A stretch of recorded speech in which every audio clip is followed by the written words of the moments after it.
Vi starter med en diskursanalyse, som også er kaldet en ækvivalenskæde. Kæmper for rettighed. Kæmper for borgerrettigheder. Han kæmpede for retfærdighed. Racisme. Kæmper de sortes kamp.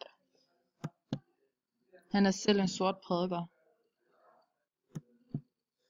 Han taler på vegne af folket.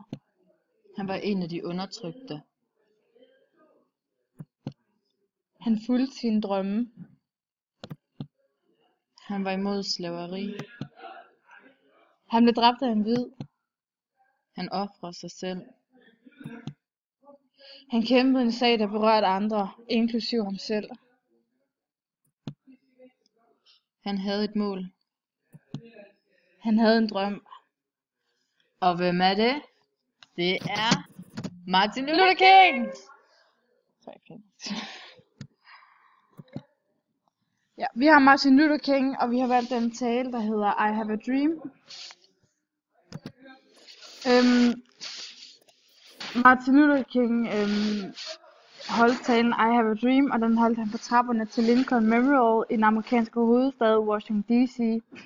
Han holdt talen den 28. august 1963 i forbindelse med et stort borgerrettighedsmarch, der var, som hed March on Washington for Jobs and Freedom, hvor han stillede sig op foran alle dem, der var på vej til at gå en march, og ville tale for folket og fortælle, hvad han havde at sige.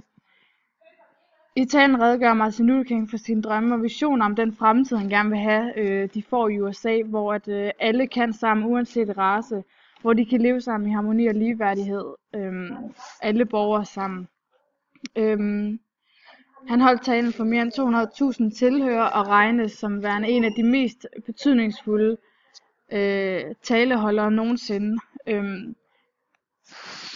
Den griber tilbage i ca. 150 år gammel tradition, som er for afroamerikansk retorik, og bærer præg af, at Martin Luther King også var en præst. Og i 2003 blev der så lagt en mindesten på det sted, hvor Martin Luther King stod og holdt sin tale i 1963. Og i den forbindelse blev der så i 2011 lagt en mindesten, som hed Martin Luther King Memorial, som så blev lagt på National Morgue i Washington D.C. Han kæmpede for, at samfundet skulle være foruden racefordeling og talte imod slaveri mod de sorte. Han ønskede ikke, at der skulle dømmes på de sorte, og at hvide og sorte godt kunne sammen og kunne være i samme rum og have de samme jobs, og at der ikke blev set ned på de sorte, og især sorte slaver. Så han ønskede, at sorte og hvide kunne være i samme omgivelser, foruden at blive fordømt og få misangivelser i forhold til at gøre det samme, som hvide gør. Ja. Ja, vi har så taget udgangspunkt i en lille del af talen, da talen faktisk er rimelig lang, som vi så vælger at vil læse op, den del vi har valgt. Og vi har valgt den del, hvor han starter på I Have a Dream, da vi mener, at det er der, han kommer ind på alle sine pointer, og det han gerne vil med talen. Hvor alt det andet, det er lidt mere en indledning til, hvad han egentlig gerne vil frem til med talen, med hans pointer. Så talen, den fortsætter faktisk, plus at der er et lille stykke inden talen, hvor at han taler. Ja, skal vi bare begynde? Den starter med et lille stykke inde i talen, hvor han begynder med I have a dream. Det er derfra, vi har taget udgangspunktet. Så I have a dream that one day this nation will rise up and live out the true meaning of his creed. We hold these truths to be self-evident, that mean all creatures equal. I have a dream that one day on the red hills of Georgia, the sons of former slaves and the sons of former slave owners will be able to sit down together at the table of brotherhood. I have a dream that one day even the state of Mississippi, a state sweltering with the heat of injustice, sweltering with the heat of oppressions, will be transformed into an ocean of freedom and justice. I have a dream that my 4 little children will one day live in a nation where they will not be judged by the color of their skin, but by the content of their character.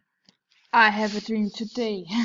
I have a dream that one day down in Alabama, with its victories, resist, with its governor having his lips dripping with the words of interposition and nullification. One day, right there in Alabama, little black boys and black girls will be able to join hands with little white boys and white girls as sister and brothers. I have a dream today. I have a dream that one day every valley shall be exalted, and every hill and mountain shall be made low. The rough places will be made plain, and the crooked places will be made straight, and the glory of the Lord shall be revealed, and all flesh shall see it together. This is our hope, and this is the faith that I go back to the south with. With this faith, we will be able to hew out of the mountains of despair of a stone of hope. With this faith, we will be able to transform the jangling discourse of our nation into a beautiful symphony of brotherhood. With this faith, we will be able to work together, to pray together, to struggle together, to go to jail together, to stand up for freedom together, knowing that we will be free one day.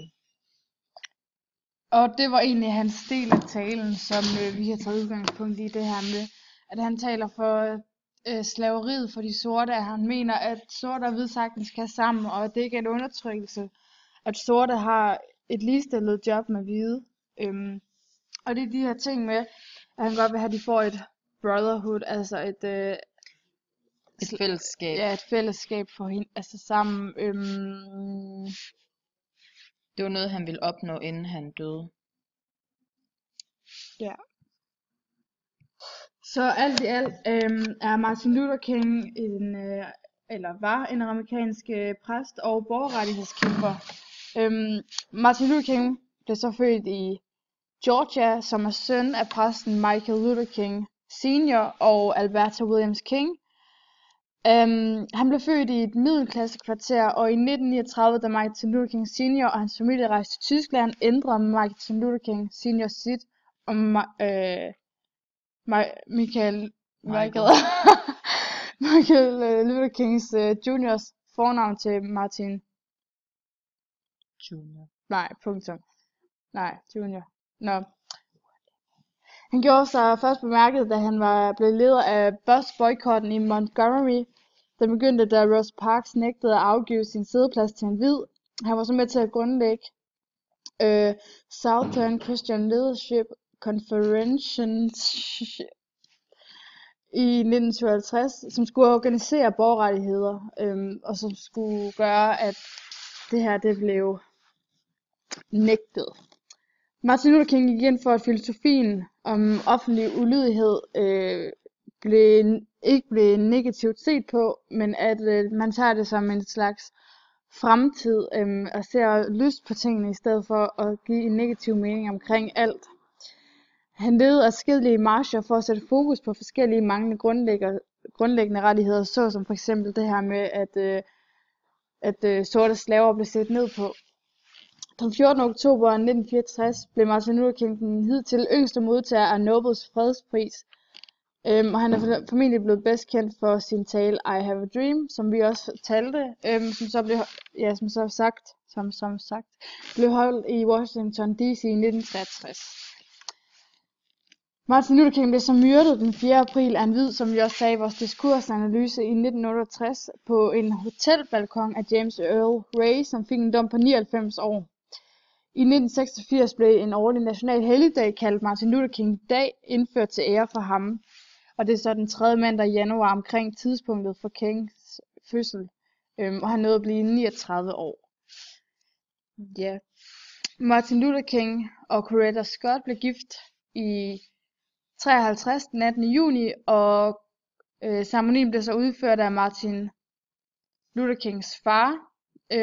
Og sammen fik de så 4 børn, der alle senere gik i deres forældres fodspor om borgerrettighedsaktivister. Så selvom Martin Luther King var død, så var der stadigvæk håb for, at de sorte slaver havde nogle talsmænd på baggrund af det her Martin Luther King gjorde.